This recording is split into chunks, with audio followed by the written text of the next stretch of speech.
Rubber കയറ്റുമതിക്ക് incentive പ്രഖ്യാപിച്ച് കേന്ദ്ര സർക്കാർ. ഷീറ്റ് റബ്ബറിന് കിലോയ്ക്ക് 5 രൂപ ഇൻസെന്റീവാണ് പ്രഖ്യാപിച്ചത്. അന്താരാഷ്ട്ര വിപണിയിൽ വില വർദ്ധിച്ച സാഹചര്യത്തിലാണ് നടപടി. പ്രഖ്യാപനം കയറ്റുമതിക്കാരെ റബ്ബർ ബോർഡ് അറിയിച്ചു.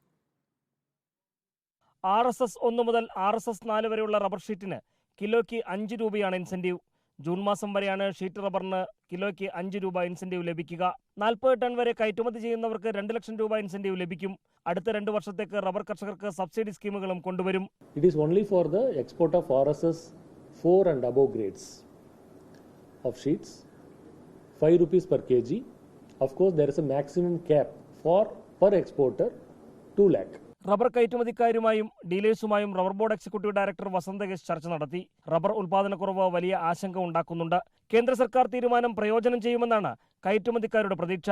40 മെട്രിക് ടൺ എക്സ്പോർട്ട് ചെയ്യുന്ന ഒരു എക്സ്പോർട്ടർക്ക് കിലോഗ്രാമിന് 5 രൂപ വെച്ച് ഇൻസെന്റീവ് കൊടുക്കുക. ഷീറ്റ് റബ്ബറിന് എത്ര വേണമെങ്കിൽ എക്സ്പോർട്ട് ചെയ്യാൻ, കൂടുതൽ എക്സ്പോർട്ടേഴ്സ് ഈ രംഗത്തേക്ക് കൊണ്ടുവരുന്നതിനാണ് റബ്ബർ ബോർഡ് ശ്രമിക്കുന്നത്. അന്താരാഷ്ട്ര വിപണിയിൽ റബ്ബർ വില 200 പിന്നിട്ടിട്ടും രാജ്യത്ത് വില വർദ്ധിച്ചിരുന്നില്ല. ഇതിൽ കേന്ദ്ര സർക്കാരിന്റെ നിലപാടുകളെ കുറ്റപ്പെടുത്തി പ്രതിപക്ഷ പാർട്ടികൾ രംഗത്തെത്തി.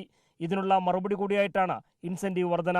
റബ്ബറിനെ കാർഷികോൽപ്പന്നമാക്കാനുള്ള ശ്രമങ്ങൾ നടക്കുന്നുണ്ട്. കേന്ദ്ര സർക്കാർ ആവശ്യപ്പെട്ടാൽ വിവരങ്ങൾ കൈമാറുമെന്നും റബ്ബർ ബോർഡ് അധികൃതർ വ്യക്തമാക്കി.